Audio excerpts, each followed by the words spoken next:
Right next door to Chuck is Paula and Vince.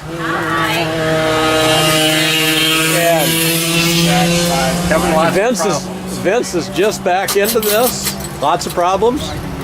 You're all getting taken care of. Okay, one by one. Many nice people here that are helping you take care of this. Okay, and Vince got a little story on him because it's his first real vintage karting event. Yes. And he can tell you how long it's been. 4 years since I raced last. Okay. It was in a dart. Yep, 54 years. So there you go. And he's a lot of nice people here. My wife always tells me I'm 70 and I can't be 12 again, but yes, I'm 12.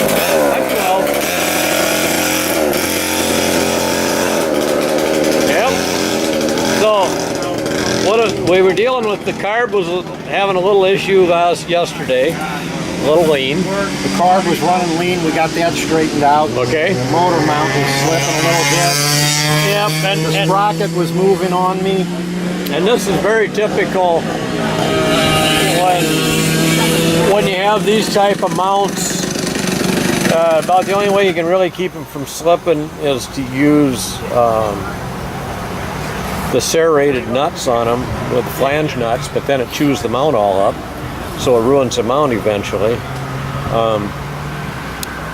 So yeah, some of the early stuff, you know, the ideal, the concept was okay, but it doesn't always work the best.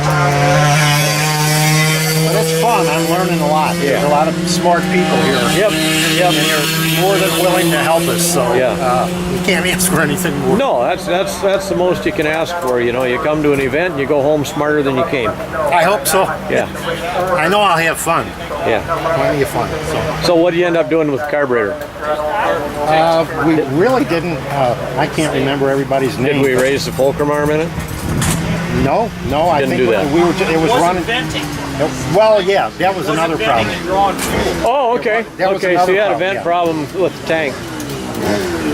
We removed one of the seals, and that's working. So every time I get one, I think it's just. I'm gonna take it. Yeah, these little clone carburetors off of eBay, they can work. And they can work quite well. I actually have a pair of them on our 6.1 rear. I paid $12.84 delivered to my house off of eBay, and I turned them into alcohol carburetors, and they work flawlessly. Good. And I bored the Venturi on them, so they're pretty close to the equivalent of a 304 Tillotson. But you got to spend a little time with them. But that's kind of what I got as retired guys sometime. Yeah, there you go. So and it's fun to do that. Yeah, and it's fun to try and make things work. Well, I'm getting a lot of help, so yeah. I'm going to take it out in a minute, and hopefully it'll be ready to go. Good. So thank you. Yep, you're welcome. All right. Sitting down here with John. Another one of our 820 West Bend Sidewinder guys, sportsman class. Yep. Fourth group out tonight, so. Oh, is that right? They got that already posted up? Yep, we're the fourth heat. Cool. How many of you? 4 of us. 4 of us. Huh? Yeah, we're running with the Sportsman Max. Sportsman Max. Yep. We'll see.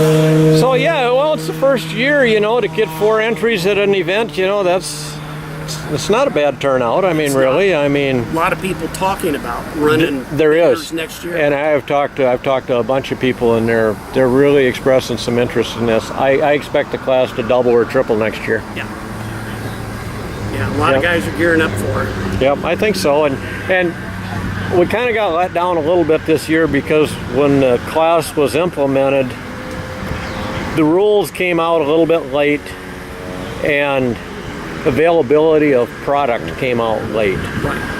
But now we know we can buy this unassembled motor if we want, or you can buy an assembled motor. You can buy whatever you want to buy. Sure. But the knowledge of that came about a little bit late, so it'll be a change deal this year. Well, the great thing about it is they're still making the motors. You can still buy them brand new. That's right. For $750. I mean, 550 unassembled. Unassembled, yes. Yeah. So it's a pretty economical way to go racing. Yeah. And it's going to, I mean, because if you buy a used McCullough, obviously it's all used. You don't know if the rod eye's worn and it's too big, or if the crank journal's worn down and it's too small. You buy any needle bearings for the rod on a McCullough, they haven't made any in 25 years, and nobody will make less than 20,000 sets. So who's going to put up the money for that? Eventually you're going to run out of crank bearings, rod bearings for McCulloughs. West Bend doesn't use a full complement in their industrial version, but in the race version they went ahead and stepped up and had bought the 20,000 sets of bearings. So we're not going to run out of bearings for West Bends. And so, you know, it's an available engine, and you buy that old used McCullough, by the time I don't care if you buy it at $250. If you get done rebuilding it, you got $550 in it. You got the price of a new West Bend. Right. Yeah. So that's kind of the moral of the story. And I mean, we got a lot of McCulloughs out there that are going to be around for years yet, but I'm not sure about all the parts. Parts are getting harder and harder to find. And they can make all the connecting rods they want to make, but you got to attach it to something. And I don't see anybody making crankshafts yet, and when they do, they're going to cost as much as a motor. Yeah. So pretty easily. Yeah. No, we're having fun. So that's right. That's the neat thing about it. Well, and you're able to sit here and not be wrenching on everything every single second. Exactly. You know, and yeah, you learn things by wrenching on things, but you're kind of ruining your enjoyable fun time sometimes too. Takes the fun out of it if you spend all day just wrenching. Yeah. You get these old dirty greasy hands, you know, and I can't even get it off. That's too many chain changes this weekend. So I understand. So you're running just duals? No, we're running Sportsman rear. Okay. I'm running Sportsman rear. Sean's running 6.1 rear also. I got you. Okay. So great. And we each got a dual, so that'll be enough. That'll be enough track time. That'll keep you busy. Yeah.